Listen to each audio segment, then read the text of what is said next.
I relate to Ragatha so much, which is why I really want folks to understand her. Each character in the Amazing Digital Circus has their own unique story that shapes who they are, so I'm going to look into Ragatha and make some assumptions on what I think her character is all about. She has kind-hearted intentions. When Pomni first enters the world, she helps her get acclimated. She tries to uplift Pomni through all the existential dread that she's experiencing by encouraging her. Given how dreadful their situation is, Ragatha tries to cope with it by being optimistic, by helping folks out, and offering a kind, supportive word. She strives to be the light in the dark world that they're in. As someone who strives to do good, it irks her whenever there's evil, Jax being a prime example. He's rude to folks and deflects accountability. Jax is Ragatha's foil, the complete opposite. She sees him as a threat to the good order she's trying to establish in this chaotic world. She tries to prevent him from hurting others and calls out his rude behavior.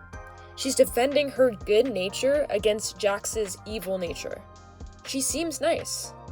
However, Pomni, Gangle, and Jax see some cracks in her character. They say indirectly or directly that Ragatha's nice behavior comes off as patronizing, insincere, forced, and manipulative. I'm not a child, you don't have to hype me up. After a while, it gets kinda hard to tell how genuine she's actually being. Why are you always pretending everything's always fine? Like, if you tell someone they're loved and appreciated every day, it just kind of loses all meaning. It just feels like she's trying to take advantage of you, you know? This is some upsetting feedback. She sums it up in her one-on-one with Kinger. I think I might have failed Pomni, just like I failed Jax. I tried too hard to get on their good side, and then I just end up pushing them away. And then they end up hating me. Well, I don't think anyone in here hates you. Jax does! Gangle and Subal don't ever talk to me, and Pomni probably won't after today either. Let's break this down. She believes she failed Pomni and Jax. I think Ragatha really believes that she has to be a good, optimistic person. Yet here, she states that she's trying too hard to get on their good side. Ragatha admits that she really is trying to get people to like her. So, she's trying to get people to like her by being nice and optimistic. And she admits that she's being deceptive and that Pomni sees it too. And she's afraid that since Pomni sees she's trying to be something that she's not, Pomni will leave her. And with this train of thought, she believes this is what happened with Gangle, Zubal, and Jax. And honestly, that is just what Gangle and Jax said about her. They don't talk to her because of her insincerity and manipulation. And this doesn't just upset her here. Whenever Jax gets Pomni to participate in bullying Gangle, Ragatha calls him out. She hates that he's so confident in himself and acts like people like him when he's rude and conniving to everyone else. She says that trying to get Pomni to like her nice behavior is better than Jax trying to get Pomni to like his cynical nature. At least she's deceiving Pomni to like her in a good way. Well, I feel you, girl, but it's still being deceitful. Yo, Jax.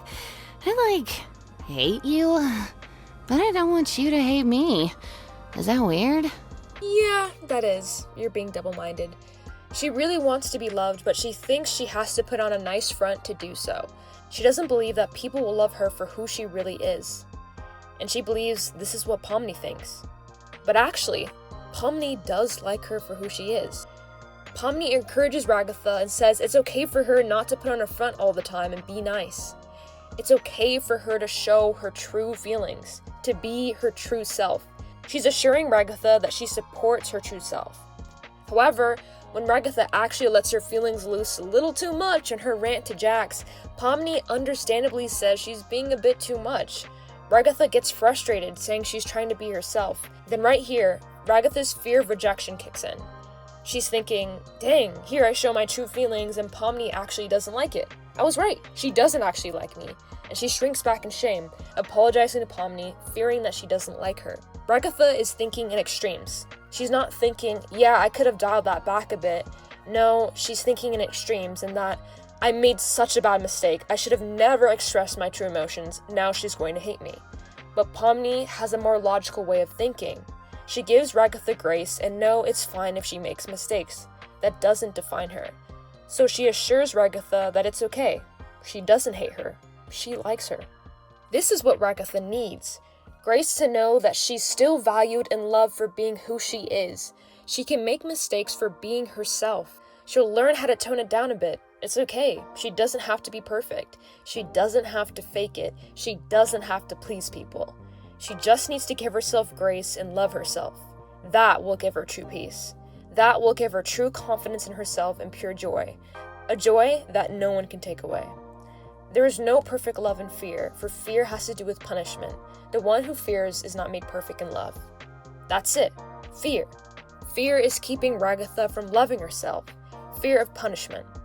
Punishment. Well, what is this punishment that's being talked about, and what is this love?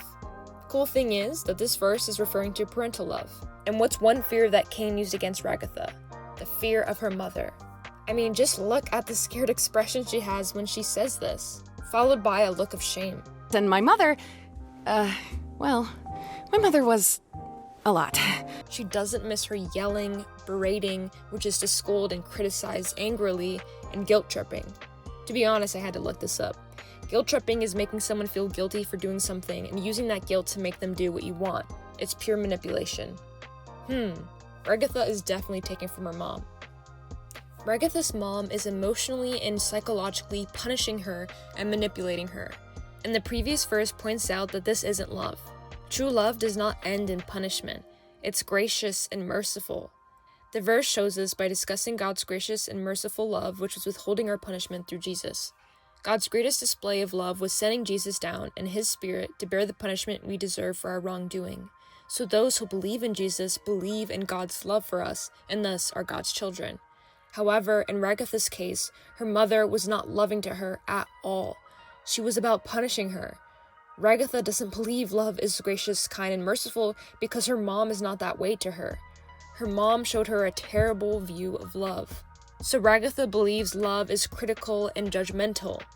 That's why she doesn't give herself grace in expressing her negative emotions or expressing her true self at all, because she's afraid of being punished.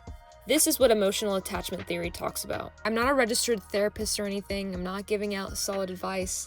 So please do not sue me if you use this advice and it doesn't work out. It's just something I've received help for in therapy myself, so I'm just going off what I've learned.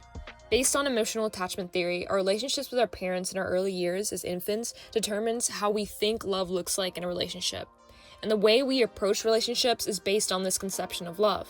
And our approach to relationships is called attachment styles. This is a very rough gist. We don't know if Ragatha's mother was terrible towards her when she was a baby, but she sure is now. And our attachment style can change over time. Ragatha's attachment style seems insecure. She doesn't trust that any of the people in the digital circus will accept her for who she is, so she acts two-faced and tries to be the nice girl so they like her. She gets really worried whenever folks may show that they don't like her behavior, and she fears that they'll reject her. And she admits to Kingeru that she does hate herself. She has a terrible self-image. This is incredibly sad. I don't want this for her.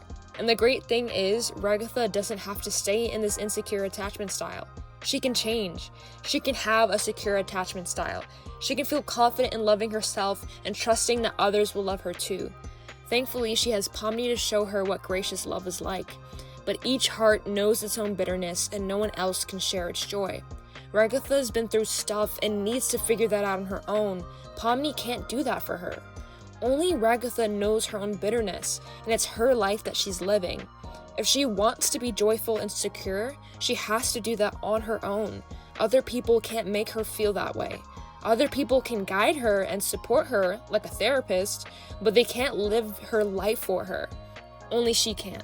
If Ragatha had YouTube in the digital circus, then she'd be able to go to Ty Gibson's personal development school and understand her insecure attachment style, understand what are its causes. She'll be able to introspect on her life and learn how to heal from it.